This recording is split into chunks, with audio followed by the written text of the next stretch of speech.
that shifted with the wind. What had once been a sharp, familiar boundary was now lost in the white of the snow and the darkness of the night. I was ready, at least, before the storm hit. I had driven down the mountain to the nearby town to stock up on supplies, like I always do.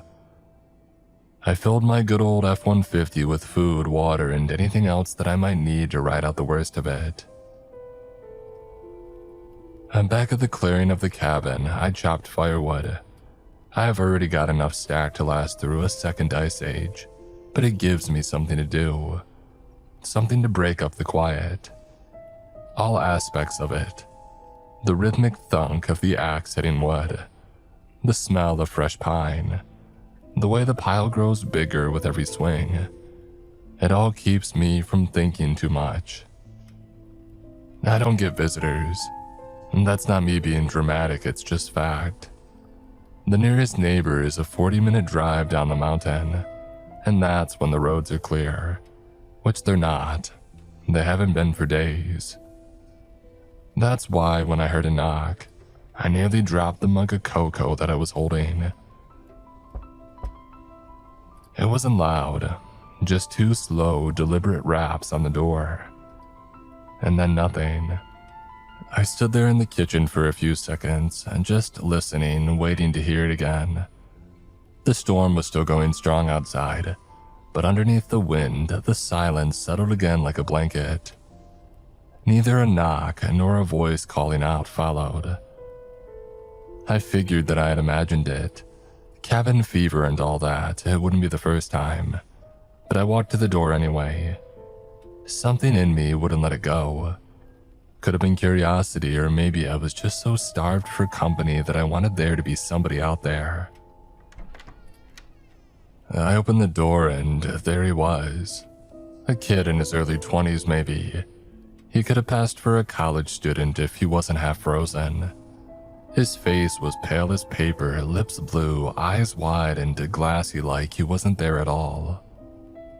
Snow clung to his coat in heavy clumps, and he was shaking so hard his teeth were clacking together. God, I said before I even thought about it. He didn't answer, didn't even look at me, just stood there trembling in the doorway like he didn't know where he was. I should have hesitated. Should have asked what he was doing out in a blizzard, who he was and how he got up here. But I didn't. If I closed the door and he died out there, I would never be able to live with myself. That part of me, the part that used to be a husband, the part that could have been a father one day, it's still there somewhere, even if it's quieter now. Come in, I said. Come on, let's get you warm. He stepped inside without a word. The wind slammed the door shut behind him. He left a trail of melting snow behind him as I led him to the fire. His boots were soaked through. I had him sit on the old armchair by the hearth while I threw a couple logs on and got the flames high. I asked if he was hurt. He didn't answer. Can you talk? I tried again. Tell me your name. Still nothing. Just that 1,000-yard stare like he was looking through the fire, past it, like he saw something there that I couldn't. He looked like hell, skin pale and tight over the bone, lips cracked, nose bleeding just a little from the cold. I knelt down beside him and checked for frostbite, and that's when I saw it. On his side, and just below the ribs, his jacket torn and shirt soaked with blood, was a wound, a deep bite, ragged, raw, and dirty, turning dark around the edges. It wasn't new, a day old, maybe more. The skin around it was red and hot. You didn't say you were bit, I muttered, more to myself than to him. He flinched when I touched it, first reaction that I had gotten out of him. His eyes snapped to mine, wild, just for a second, and then they went vacant again. It didn't look like a wolf bite. I had seen those before, hell, I've seen worse, back when I hunted more often. Wolves tear, rip, and pull. This was cleaner, too clean. I patched it up as best I could, cleaned it, wrapped gauze tight around his ribs. He winced but didn't make a sound, just watched me breathing shallow, like a cornered animal. After that, I set him up in the guest room. It had a bed, a thick blanket, and a space heater in the corner. He didn't say a word and just laid down, curled in on himself, eyes still wide open. I left him there and closed the door gently behind him. The cabin felt smaller after that, like he brought something in with him. A weight, a shift in the air. I tried to shake it. I made myself tea, sat by the fire, and held a book in my lap that I didn't read. I checked on him an hour later. He was asleep, out cold. No fever, at least none that I could feel. I left the door cracked, just in case. I must have nodded off at some point. The fire was down to coals when I woke up, house quiet as a grave. I could hear the wind screaming against the windows, the old trees creaking out front, but nothing inside. No footsteps, no coughing, no movement from the guest room. I was just about to check again when I heard the floorboard creak. He was standing in the hall just watching me. "Jesus," I said, nearly spilling my tea. He blinked, slow, looked around like he wasn't sure where he was. "Sorry," he said, voice hoarse and dry. "I didn't mean to scare you." "It's all right," I said. "You're lucky to be alive. What the hell were you doing up here?" He scratched at his bandage. "Hiking," he said, "with my girlfriend, Emma." I waited. "We were camping in the woods yesterday, no, a few nights before. Got caught up in the storm. Thought we'd hunker down and ride it out." He stopped, his jaw tightened. "We heard something. Outside the tent, I thought it was wolves. Big ones. We stayed quiet, didn't move, but it didn't matter. They tore through the side." He swallowed hard, eyes wet now, but not crying. "I ran. I didn't even see what they looked like, just teeth. It was wrong, there were too many of them." Emma screamed and then his voice broke off. "You didn't see her after that?" He shook his head. "I ran until I couldn't, and then I saw your cabin." "Yeah, you're safe now, kid. Just rest." He nodded, turned, and walked back to the guest room like he was sleepwalking. I had tried going back to sleep, even poured myself another mug of cocoa just to have something warm in my hands. But the air felt heavier now, like it was pressing in on me 1 inch at a time. Sometime after midnight, I heard the floor creak. I glanced up, expecting to see him again, maybe wandering the hall confused, but there was no one. Just the faint sound of the bathroom door clicking shut at the end of the hall. The light spilled out in a thin line under the frame. I waited 5 minutes and then 10. The pipes groaned once. A long, low exhale like the cabin itself was holding its breath. And then I heard glass break. I walked to the bathroom and cleared my throat loud enough for him to hear. No response. "You all right in there?" Still nothing. The steam started seeping out from under the door, slow and crawling, hugging the floor like smoke. It looked off, not sharp and white like a shower usually gives off. This was thicker, heavier, and gray around the edges, like breath fogged on glass. I stood outside for another minute and then stepped closer. I pressed my knuckles to the door and knocked once, gently. "You hear me, son?" Silence. Not even the shuffle of movement. No cough, no running water. The wood felt cold beneath my hand. Not warm like it should be with steam coming through. Just still and dead and cold. I leaned in, pressed my ear to the door, and I listened.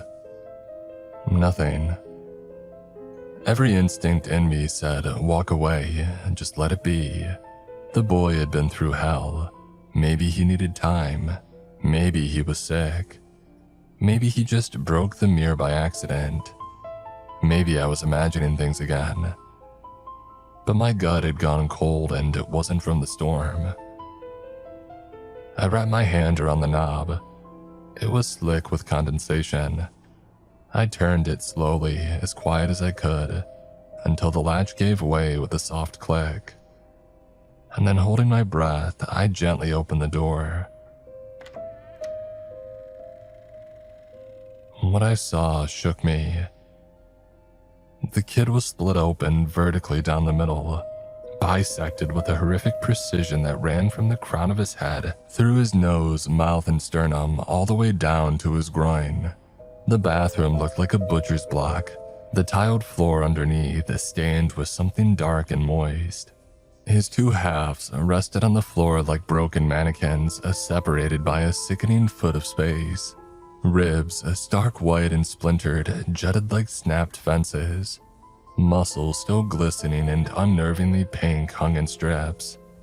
The coiled lengths of intestine and the dull spilled organs lay exposed and motionless on the floor, some still clinging to one half of the body.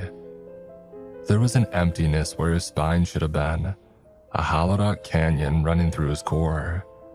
It was as if something massive had forced its way out from the inside. The precision of the split through bone and gristle was alien. It was wrong.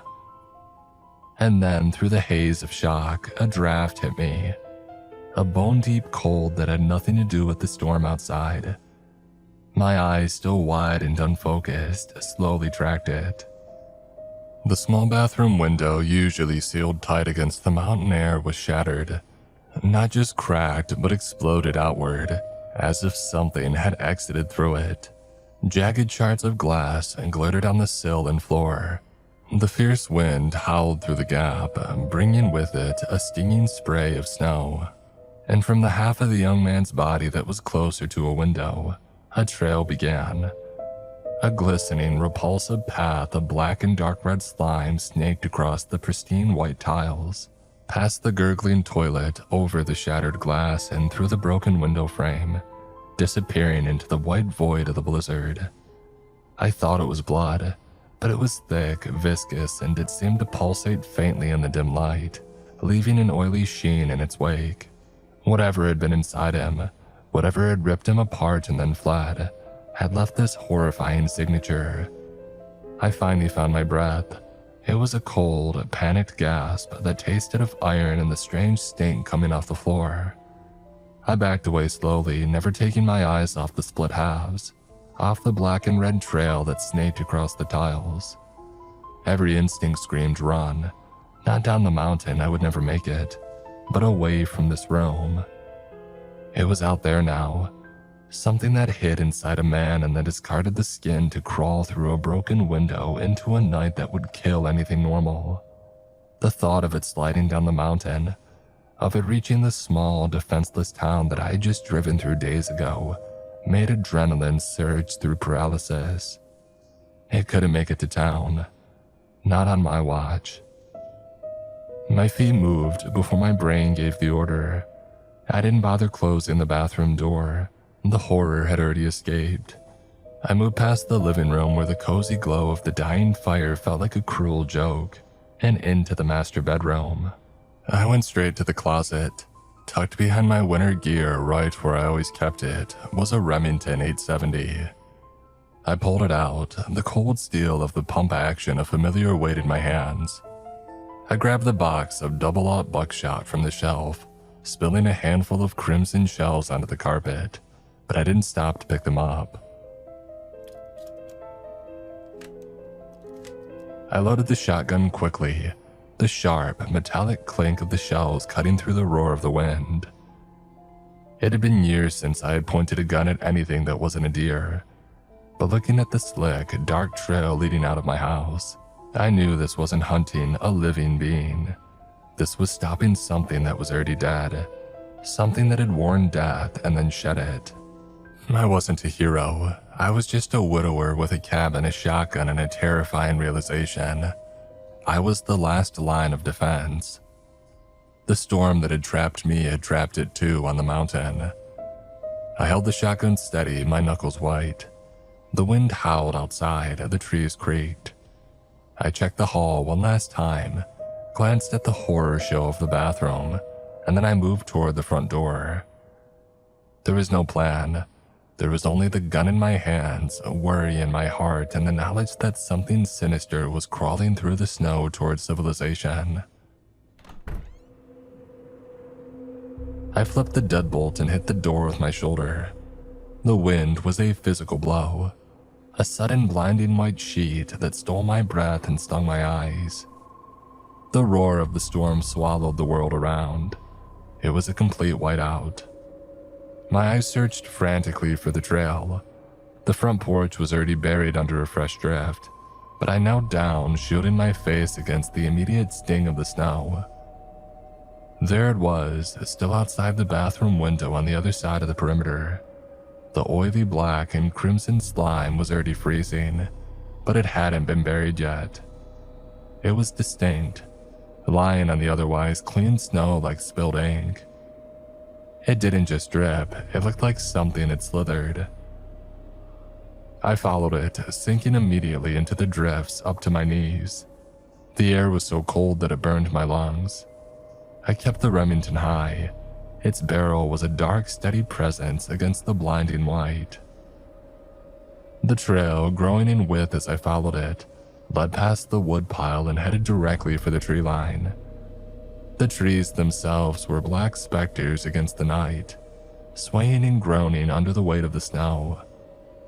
I fought against the resistance of the deep snow, pushing myself faster, driven by the metallic reek of the slime that, even in the freezing air, seemed to linger. I was maybe 20 yards from the cabin, battling a sudden heavy gust when I saw it. At first, I thought it was a buck, driven mad by the storm. It was easily that size, low to the ground, its dark shape barely discernible in the whirling vortex of snow where the cabin's clearing met the forest edge. But it didn't move like a deer. It didn't trot or bound, it scuttled. It was hunkered down, its massive body creating a brief moment of stillness in the blizzard, a small black shadow against the white fury. I stopped dead, sinking deeper into the drift. I raised the shotgun, pushing the safety off with a dry click. Through the shifting veil of snow, I strained to make out details, and the details that I found were strange. It was hairy, thick black fur matted and clotted. The fur was plastered down in clumps, matted thick with the same crimson slime that lined the floor of my bathroom. Its bulk seemed to be expanding, the hair giving it an immense, distorted volume, but the low, hunched posture suggested that it was something that preferred to crawl. It had multiple limbs, too many, working in sync to move it along the ground. Thick jointed appendages that glistened unnervingly. The sight was a sickening contradiction. The heavy dense covering of fur mixed with the raw, unnatural sheen of the slime.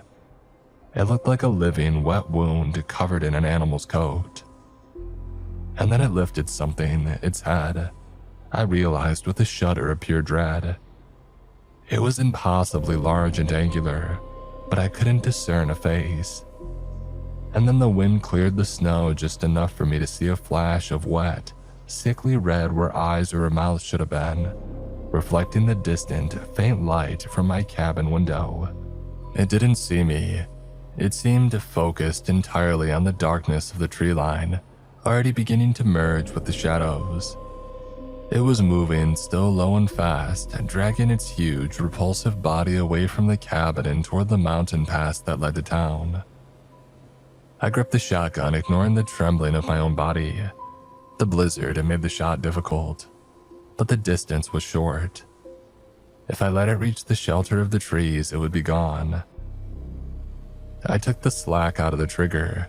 There was no hesitation left in me, just the immediate, primal need to stop this monstrosity before it vanished. I squeezed the trigger. The sound of the Remington going off was deafening, a violent boom that shattered the stillness of the storm. The flash of the muzzle momentarily burned the image of the creature into my retina.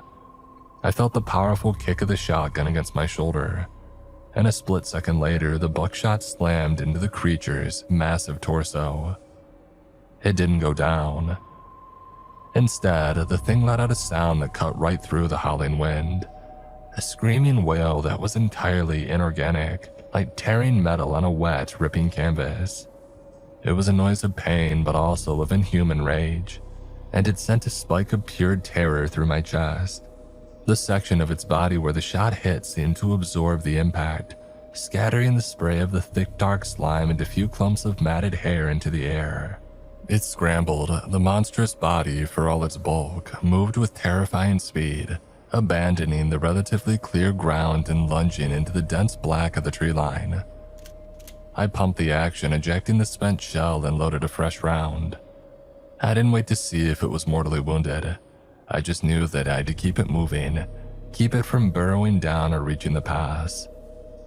I plunged into the forest after it, following the fresh, dark disturbance in the snow. The trees offered a brief, deceptive shield from the worst of the wind, but the snow was deeper here, making every step a labor. I focused only on the trail, the churned snow, the scattered slime, the deep, heavy indentations of its multiple limbs. I ran until my lungs burned, until the cold made the skin on my face ache, until the sound of its desperate, laborious breathing were drowned out by my own. And then I stopped. The trail vanished. One moment I was following a distinct line of destruction. The next, the snow was pristine, only marked by my own clumsy boot prints. I moved forward a few more steps, scanning the blizzard-shrouded ground, wondering if the heavy snow had worked against me and buried the signs. But no, the trail hadn't slowly faded. It had ended completely, as if the creature had simply dissolved into the air. I rotated slowly, the shotgun trembling slightly in my grip, my eyes uselessly searching the area around me. My breath hitched. I caught it only as an indistinct smear of shadow, a sudden movement in my peripheral vision, high above me. I tilted my head back, staring up into the shifting, wind-whipped canopy of the pines. There was no ground trail because the trail had continued up. The dark, oily slime wasn't on the snow anymore. It was smeared high on the bark of the nearest trees, running in sickening vertical streaks. The monster hadn't been slowed. It had simply used the vertical space the forest had offered. It had the high ground. It was above, hidden by the night and the dense pine needles, and I was exposed beneath it. My heart hammered against my ribs. I had gone from the hunter to the obvious, slow-moving target. I scanned the dark trunks of the nearest pines, searching for any break, any shelter that might afford me a moment of cover. About 10 feet away, a massive ancient pine had been partially uprooted long ago, its gnarled root system exposed.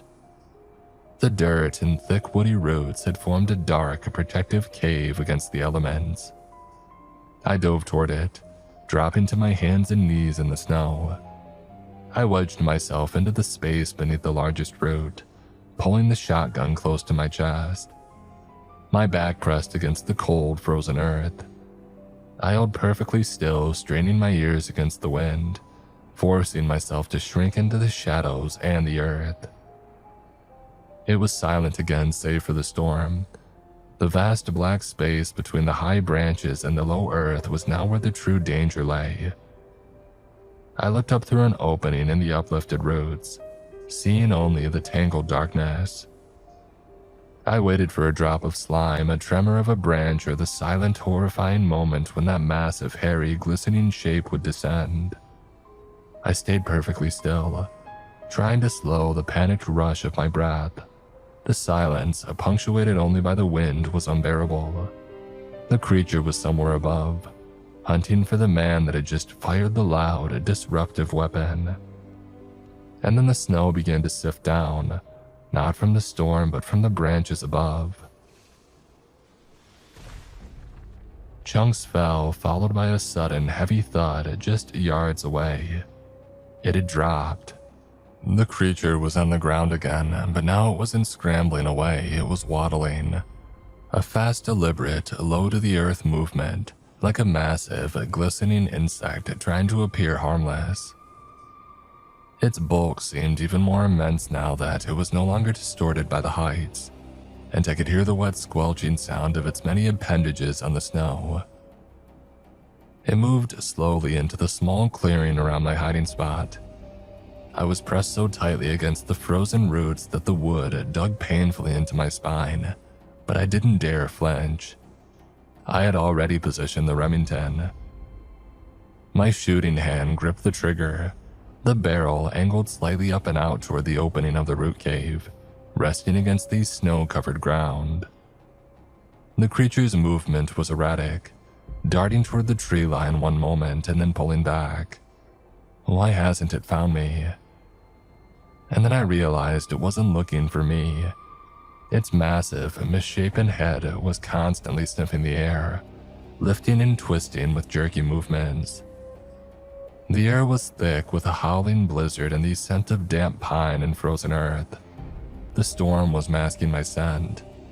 The wind and the heavy blowing snow were scattering and nullifying my presence, covering the fresh trace of gunpowder and adrenaline. I was lucky.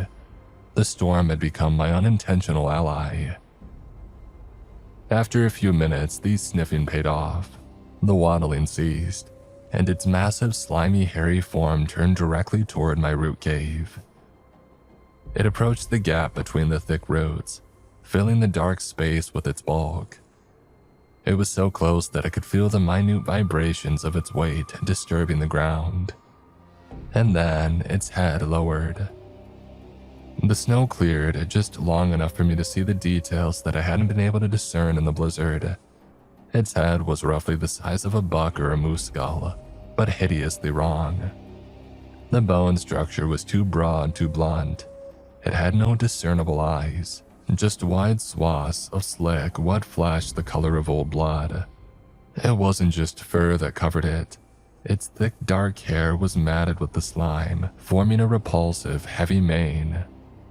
Interspersed within this mane were a horrifying number of short, glistening, leech-like appendages that writhed slightly in the cold air, tasting and searching. And then it was inches from my face. I could smell the metallic stench of the black slime mixed with the sour, coppery odor of raw meat. I was looking into the mouth of the nightmare that had walked out of a man. One of the slick, worm-like appendages darted out, brushing against the tip of my nose. In that instant, it knew. The thing recoiled slightly, its large, blunt head drawing back, the wet flesh of its face tightening into an expression of immediate, primal recognition. The meal was found, the obstacle identified. It was about to strike. But I didn't let it. I drove the barrel of the Remington up and sideways, the muzzle nearly touching the side of its monstrous head. The blast was muffled and wet, an awful contained thunder. The buckshot tore into the creature's skull from below when the thing erupted. A horrifying geyser of black slime, wet fur, and bone fragments sprayed into the roots above me. The creature shuddered once, a massive, muscular tremor before its great weight collapsed. It didn't fall on me, thankfully, but it landed directly outside my hiding spot, its massive body completely blocking the entrance. I lowered the shotgun, the noise of the ringing in my ears louder than the wind. I was trapped beneath a mountain of steaming, reeking horror.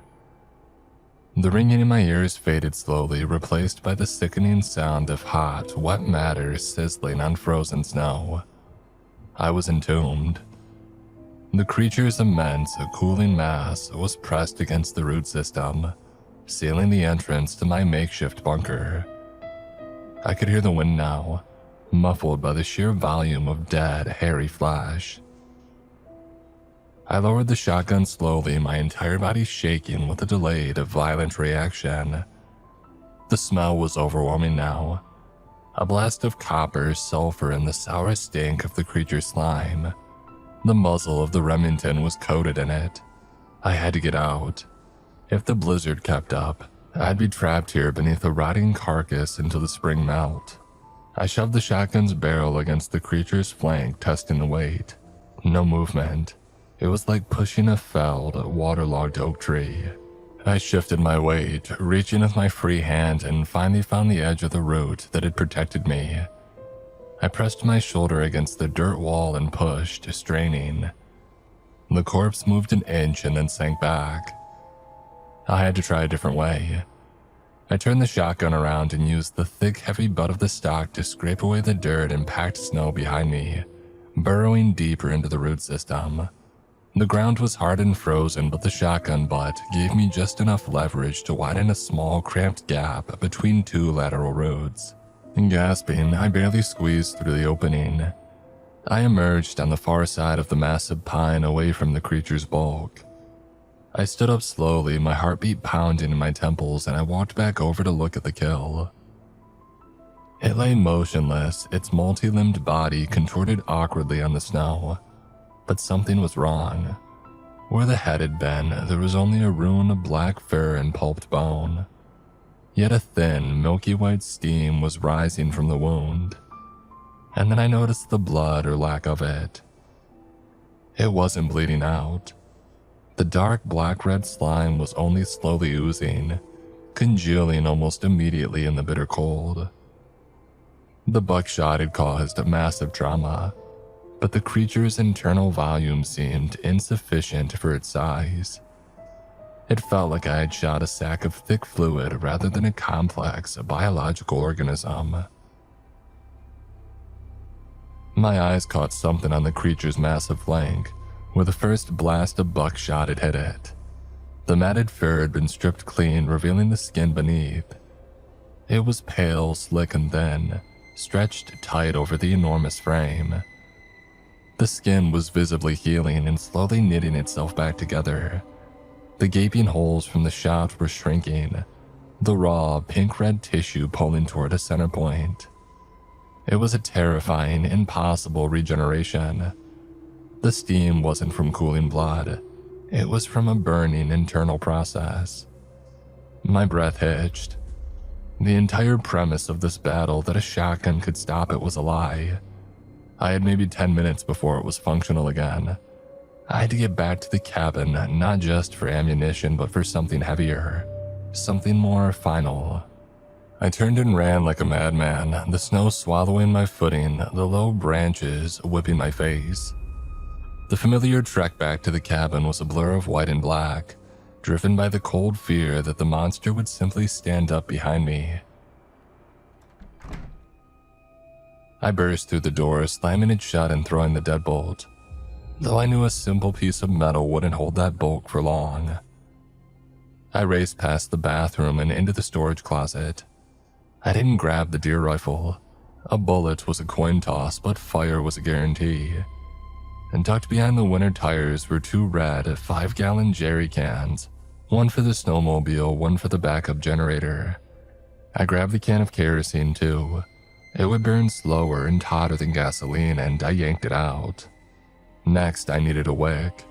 I dove into the kitchen, grabbed the thickest rag that I could find, a towel that I used for drying dishes, and I stuffed it into my pocket.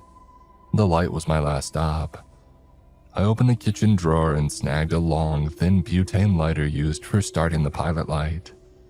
I was ready, but not fast enough. The quiet, heavy silence that I had endured for the past few months was broken up by a sound that I had only heard when cutting down trees. A slow, heavy ripping sound coming from the side of the cabin, the side where the bathroom window was. It had found its way back. The hole that it had created to exit the young man's body wasn't large enough for its current, monstrous size, and it wasn't trying to climb through the window. It was tearing the wall apart. I could hear the sickening crunch of frozen pine breaking and the sound of thick wood snapping. I had to assume that it was fully healed or close enough to it. The storm, which had given me cover, now threatened to bury me inside my own cabin if I wasn't careful. I had to take the fire to the monster. I yanked the front door open, the kerosene can heavy and cold in my hand, and I plunged back out into the blizzard. The creature wasn't at the door. I rounded the corner of the cabin, the heavy kerosene sloshing, and I saw the damage. A huge section of the wall near the bathroom was ruined. Wood splintered and insulation streaming out like cotton guts.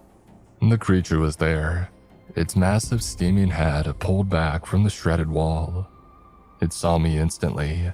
The bluff of the blizzard had been called. I was standing in the open and it was less than 20 feet away. It began its repulsive, slow waddle toward me. Its limbs churned the snow, the black slime glistened. Its regenerating head tilted low. It was honed in on me. I dropped to a knee, pulling the heavy can close. I twisted the plastic cap off and then tore the towel from my pocket, shoving one end into the neck of the can to soak. The stench of the oil and the creature's musk mingled horribly in the cold air.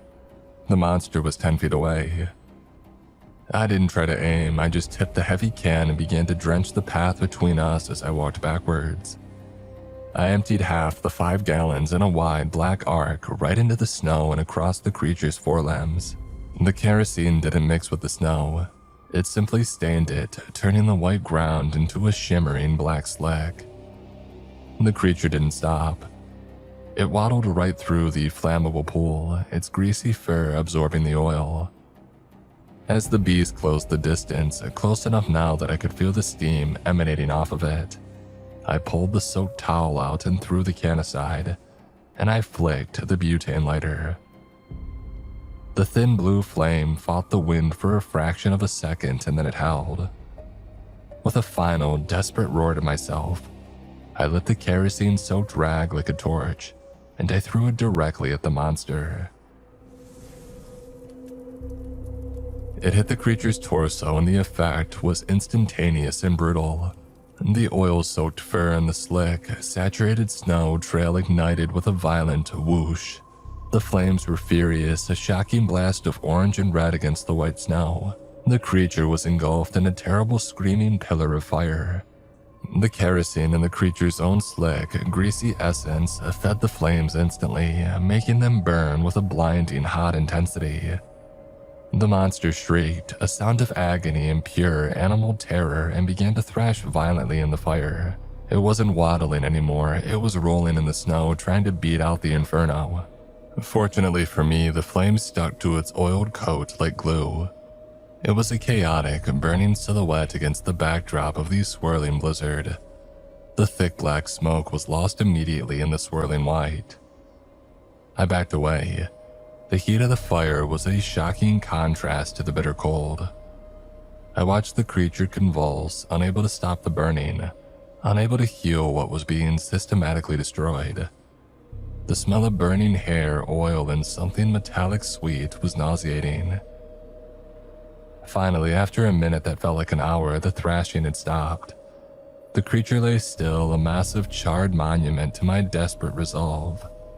The fire still raged, but the movement was gone. I leaned against the icy wood of the cabin, the shotgun forgotten at my feet. The flames were already starting to melt a ring of snow around the body, but the blizzard continued to rage. The intense heat from the burning carcass was already beginning to recede, fighting a losing battle against the continuous onslaught of the blizzard. I stood for a moment, letting the sheer exhaustion wash over me, before the pragmatism and determination of the mountain man kicked in. The fire was dying and what was left of this thing couldn't be allowed to heal or even to rot here. I grabbed the heavy kerosene can and emptied the last of its contents onto the smoldering pile, coaxing the flames back into a furious, consuming roar. I moved the equipment inside and then returned to the blazing carcass with my axe.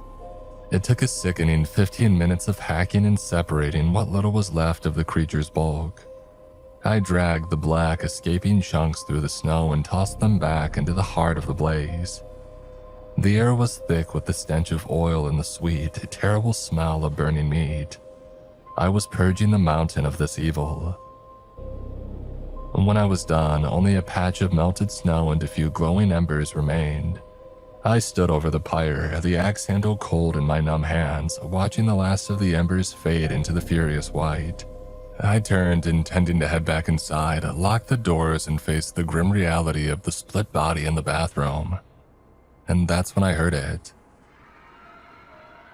It wasn't the wind and it wasn't the groan of a tree.